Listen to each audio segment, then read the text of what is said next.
Hello everyone, welcome to the first battle between Jokunn, playing as Egypt, versus Matty, playing as Pergamon. Jokunn has 4 units of Ptolemaic swordsmen here on the flanks.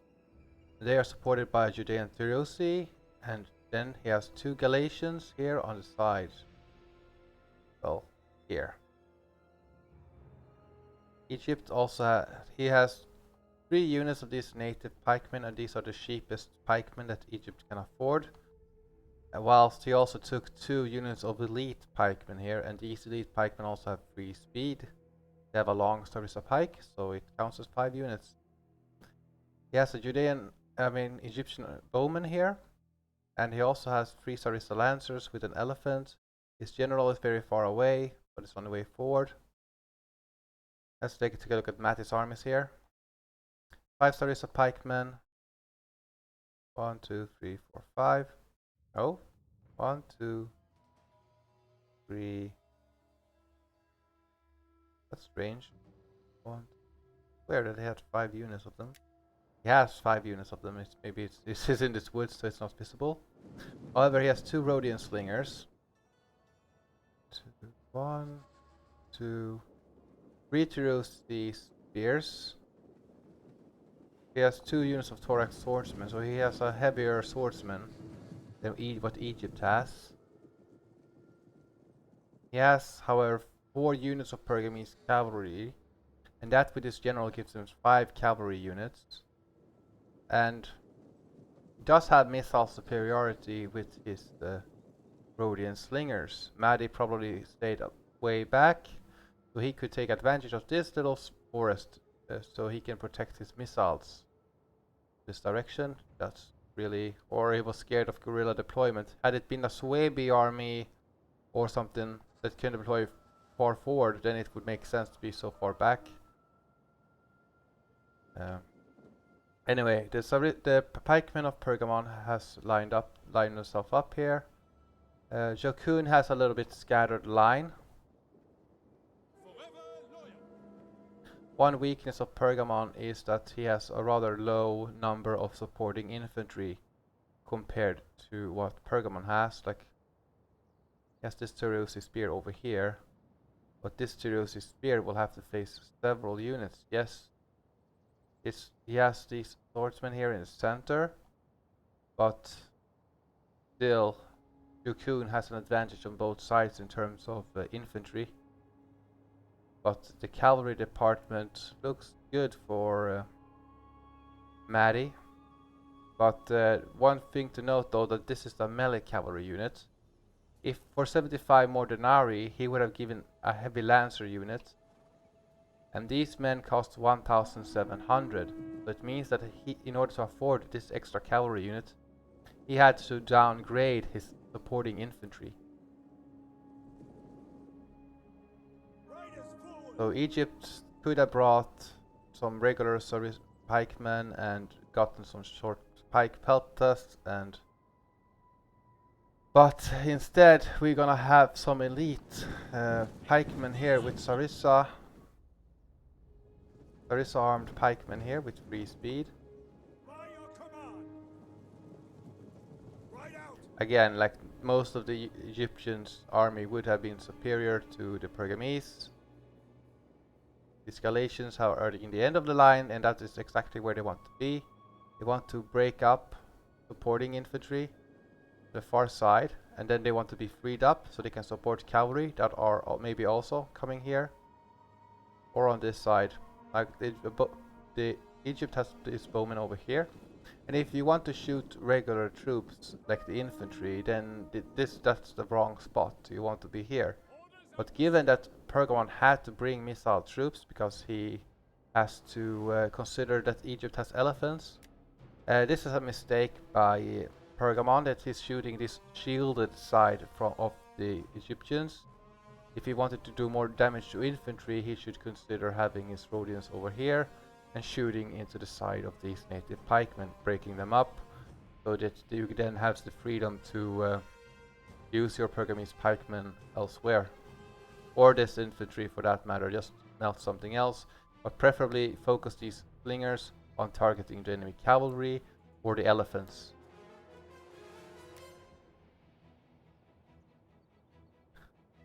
Jokunn is coming in with his elite pikemen here in an angle. They're concentrated on this side.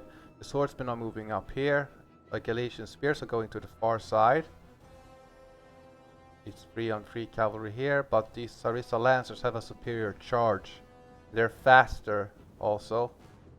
So these Pergamese cavalry will have a disadvantage in terms of when it comes to charging. So right now the Pergamese are just getting...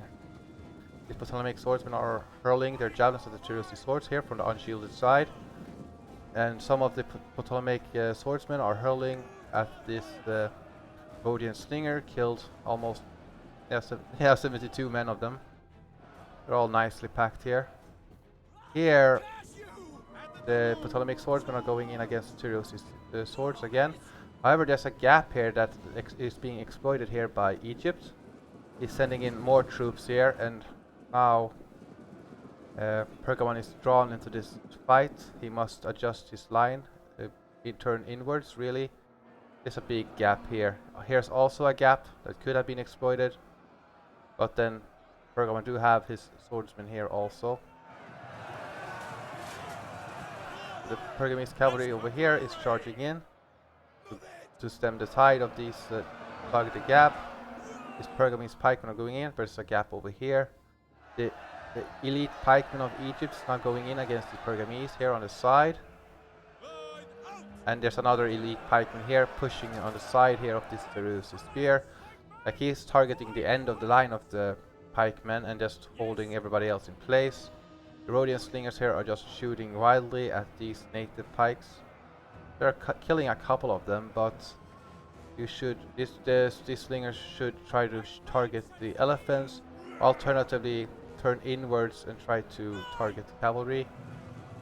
Jokunn is retreating with these Sarissa lancers here, because he saw more cavalry coming in. However, this cavalry got trapped by these Galatian spears. He should retreat these two cavalry units as quickly as possible, because these men have bowmen versus cavalry. Now, these two cavalry units are trapped against a single Sarissa lancer. Bowmen are targeting the flanks here. The Sarissa lancers get a clean charge here against the Pergamese cavalry, and a flank charge here also. This will demoralize the Pergamese cavalry here, causing them to rout. And then all of a sudden the cavalry advantage of Pergamon is gone. There's some more cavalry coming in here though. The Pergamese general popped a scare ability on these Sarissa lancers.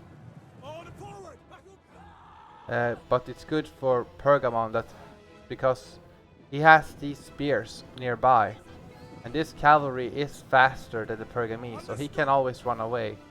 Notice that Jokunn is like pulling one cavalry unit away, keeping everybody else in the fight.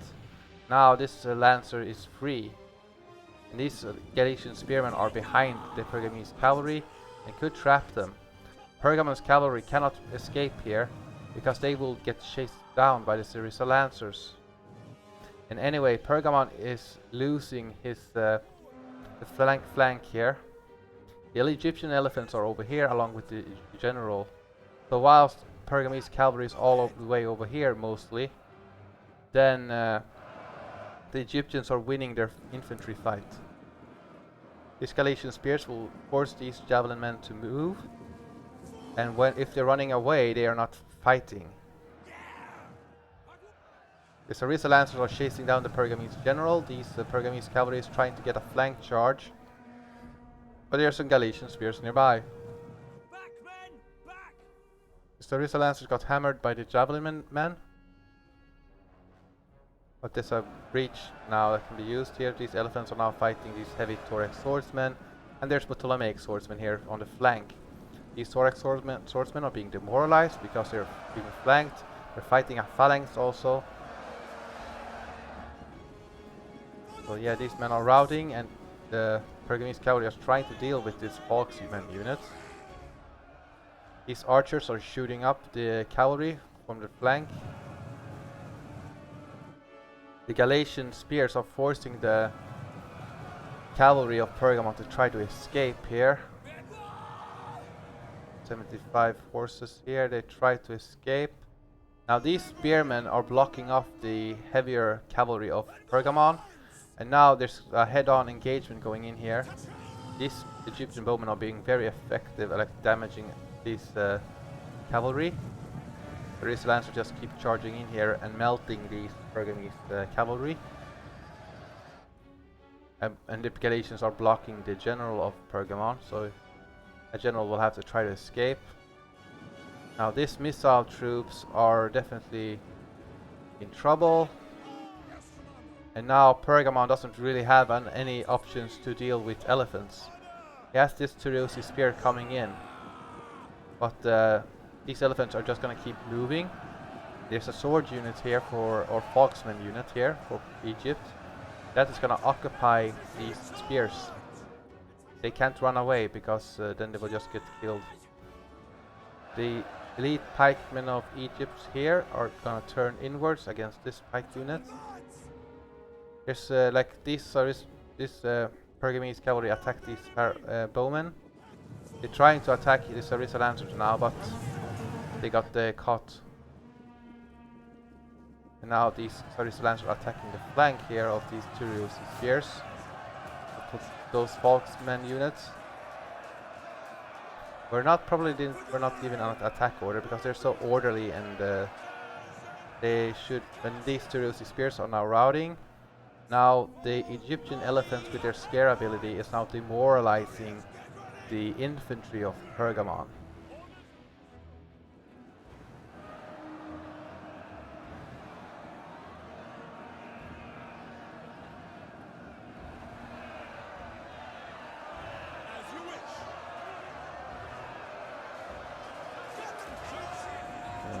The pikemen route. Now it's gonna be a shatter here for these troops. And these Thorax horsemen are trying to get kills, but fortunately for them it's not going to be enough. Now the army losses are gonna kick in. Good game to both players. Unfortunately for Matty, he brought the wrong kind of cavalry.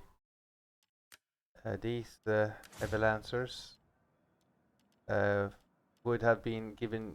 These heavy lancers would have given you a better charge. Now this cavalry was very expensive, so it meant that Pergamon, under Matty, he had to downgrade his infantry. So, but having 4 cavalry would have made more sense, and it will have still given you a very strong front line.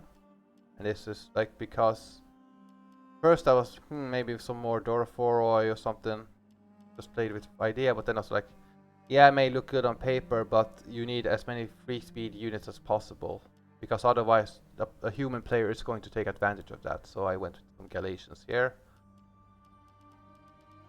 Solid, yeah, something to hold up the center, and then still have some free javelins from each of these Tyreosi swords to deal damage, some Rhodians to deal damage to cavalry and elephants, some Greek javelins to weaken up, again, elephants preferably, but can also be used against some infantry. So maybe this would have been a better fought, and again, the Doroforoi can form square and have disciplined formation. I was a bit intrigued because I didn't really know that these elite pikemen had free speed. I've forgotten about that. So I was like, oh yeah, let's make an army for fun, but then I was like, nah, you want a heavy cavalry bodyguard. The only one if it's of course unless the enemy brings a Scorpio, but if you bring a foot general, then you need to make sure, because that foot general is gonna get hammered by every missile possible. So but this was just a bit for fun, but yeah, I mean, they do have free speed, so they can avoid fighting slower pikemen, and they're still superior, so they can catch up to them. You have a good flanking force here with the Royal Peltas pikemen. Judeans are sturdy.